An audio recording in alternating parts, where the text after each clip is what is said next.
Hello students, मेरे channel पर आप सभी का बहुत बहुत स्वागत है।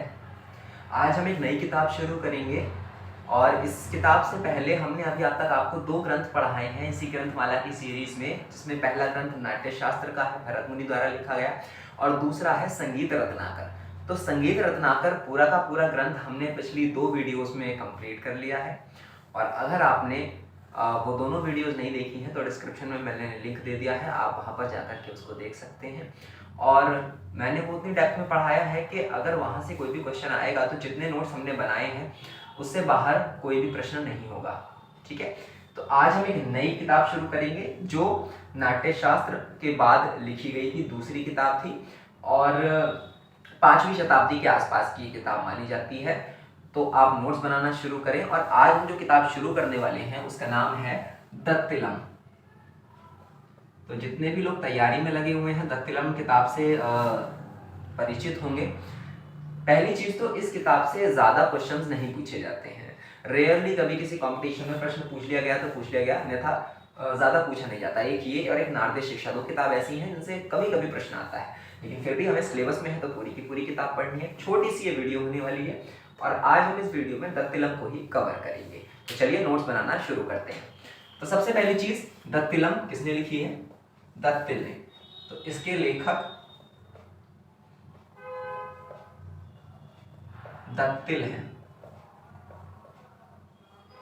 ठीक है, और कौन सी शताब्दी में लिखा गया? तो याद रखना है कि इसे भी 5वीं शताब्दी के आसपास लिखा गया।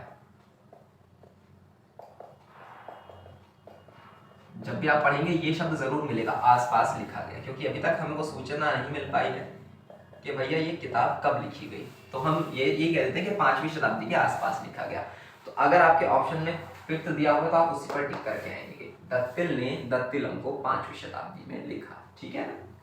इसमें क्या क्या इंपॉर्टेंट चीजें थी हम जरा वो पढ़ लेते हैं। सबसे पहले तो देखिए, नाट्य शास्त्र में भरत मुनि ने, जब हम पढ़ा रहे थे तो आपको बताया था कि उन्होंने केवल षडज और मध्यम ग्राम का जिक्र किया था, पर इसके विपरीत दत्तिलम में दत्तिल ने गांधार ग्राम का विस्तार पूर्वक वर्णन किया। तो सबसे पहला पॉइंट जो है जहां से प्रश्न आता है कि इस ग्रंथ में दत्तिल ने नाट्य शास्त्र के विपरीत, यानी जहां नाट्य शास्त्र में जिक्र नहीं किया गया था उसके विपरीत गांधार ग्राम का वर्णन किया। गांधार ग्राम का वर्णन किया, जिसको भरत ने कहा था कि ये तो स्वर्ग में स्थित है, उसके विपरीत गांधार ग्राम का वर्णन किया। क्या होता है? जब हम ग्राम पढ़ेंगे तब आपको विस्तार पूर्वक इसके बारे में भी बताएंगे। ठीक है। दूसरी चीज, इसमें आपको याद रखना है कि इस ग्रंथ में दत्तिल ने विवादी स्वरों के बीच की जो दूरी थी उसको 2 श्रुति माना, और जो संवादी स्वरों के बीच की दूरी थी वो 9 व 13 श्रुति थी, जैसा कि भरत ने मान रखा था। ठीक है, तो इस ग्रंथ में दत्तिल ने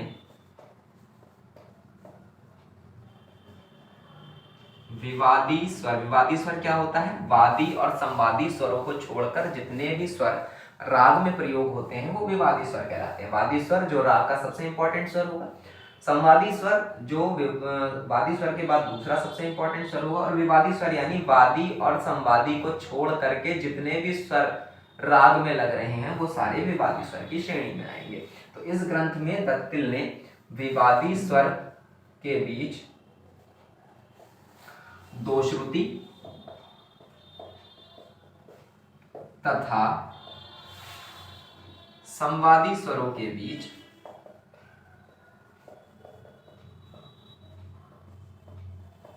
9 अथवा 13 श्रुति का अंतर माना।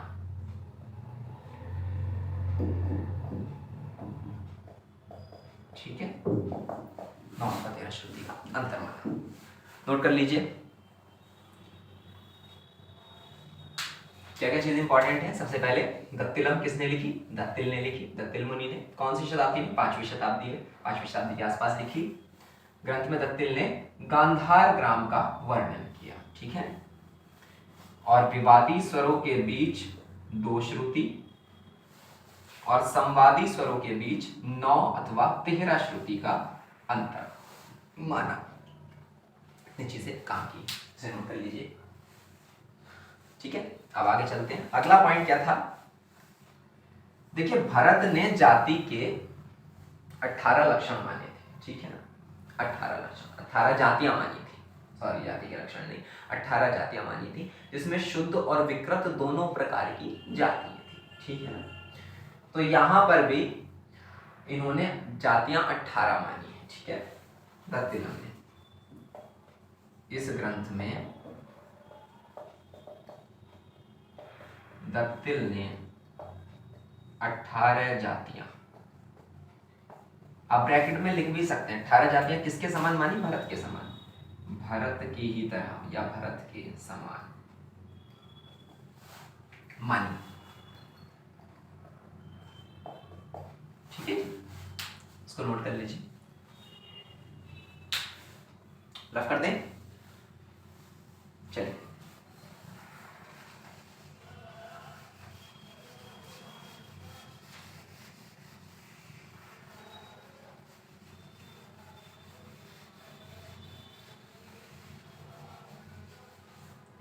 इस ग्रंथ की बात करें, कभी कभी प्रश्न आ जाता है कि दत्तिलम में कितने श्लोक है। बस छोटा सा ग्रंथ है और याद रखिएगा 244 श्लोक है। ठीक है, तो इस ग्रंथ में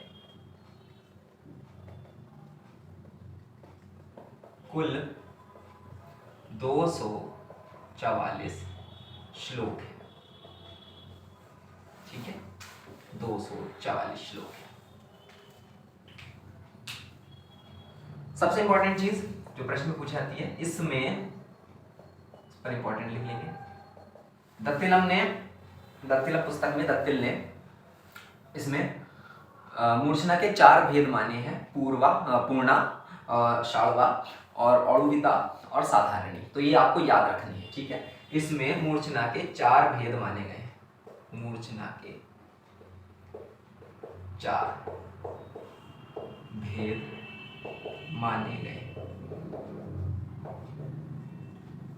ठीक है, किसके 4 भेद माने गए हैं, मूर्छना के। कौन कौन से, जरा जल्दी से देख लेते हैं। सबसे पहले पूर्णा, औड़ुविता, साधारणी, पूर्वा, साधारणी, औड़ुविता और शाल्वा,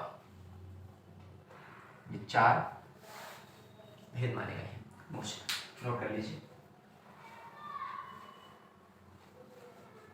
ठीक है, दत्तिल ने भी इसमें 7 स्वर माने हैं, इसमें 7 स्वर माने गए हैं,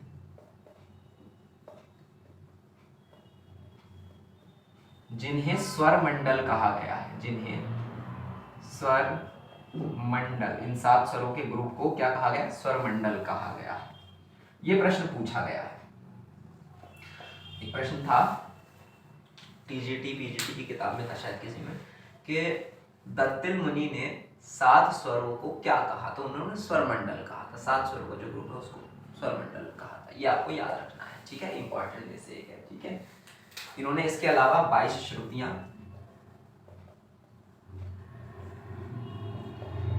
2 ग्राम तथा 18 जातियां, जैसा हमने ऊपर पढ़ा दिया है। बताइए। ठीक है, 22 श्रुति, 2 ग्राम, 18 जातियां बताएं। ठीक है, और इसके अलावा इस ग्रंथ में वर्ण और अलंकार का वर्णन किया गया, वर्ण तथा अलंकार का वर्णन किया गया।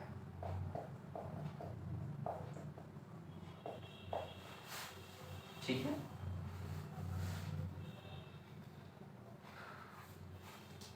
अगर आप कोई भी पुस्तक उठाएंगे दत्तिलम के लिए तो इससे ज्यादा जानकारी और नहीं मिलेगी, और जितनी मिलेगी उसमें से कोई भी प्रश्न आने वाला नहीं है। ठीक है, एक प्रश्न पूछा गया था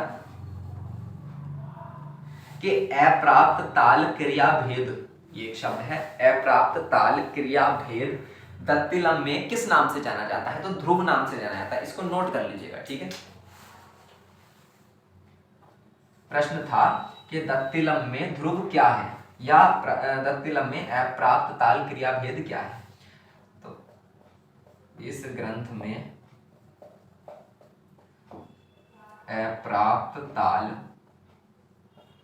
क्रिया भेद ध्रुव है। ध्रुव जहां दिख जाए वहां टिक कर दीजिएगा, ध्रुव है। ये इंपॉर्टेंट क्वेश्चन है, आया हुआ है, ठीक है। इस ग्रंथ में अप्राप्त ताल क्रिया भेद, ठीक है। एक बार फिर से रिवाइज कर लेते हैं, हमने अभी तक क्या क्या पढ़ा है।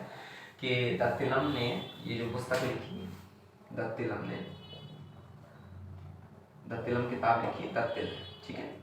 कौन सी शताब्दी में? 5th सेंचुरी में, 5वीं शताब्दी में, ठीक है।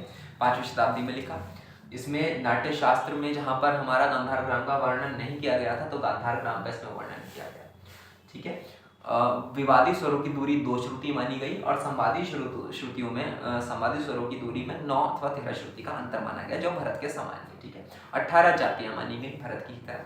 मूर्छना के 4 भेद बताए गए, पूर्वा, साधारणी, औड़विता और शाड़वा। 244 कुल श्लोक है, 7 स्वर माने गए, जिन्हें स्वर मंडल कहा गया, ये प्रश्न पूछा गया है, ठीक है। 22 श्रुतियां, 2 ग्राम, 18 जातियों का वर्णन किया गया। वर्ण और अलंकार के बारे में बताया गया, और अप्राप्त ताल क्रिया भेद ध्रुव कहा गया। ये अप्राप्त ताल क्रिया भेद दत्तिलम में ध्रुव है, ठीक है। इतना याद आपको रखना है। तो ये छोटा सा प्रश्न था, बस अगर प्रश्न पूछे जाएंगे तो इतने ही प्रश्न पूछेंगे, दत्तिलम से और ज्यादा प्रश्न नहीं पूछे जाते हैं, ठीक है। तो ये आज की वीडियो में सिर्फ इतना ही इस छोटी सी किताब के लिए। और अगले चैप्टर में हम नारदीय शिक्षा को कवर करेंगे। नारदीय शिक्षा इससे भी एक छोटा सा चैप्टर है, मुश्किल से 4 लाइनों में पूरा का पूरा कवर हो जाएगा। और अगले वीडियो हम नारदीय शिक्षा पर बनाएंगे, और उसके बाद संगीत वृद्देशी, जहाँ से बहुत सारे प्रश्न पूछे जाते हैं, उसको हम कवर करेंगे। तो बने रहिए हमारे साथ हमारे चैनल पर, और हमें बहुत सारा प्यार दीजिएगा। और अगर हमारी मेहनत आपको अच्छी लग रही है तो हमारी वीडियो को ज़्यादा से ज़्यादा शेयर कीजिएगा। Thank you.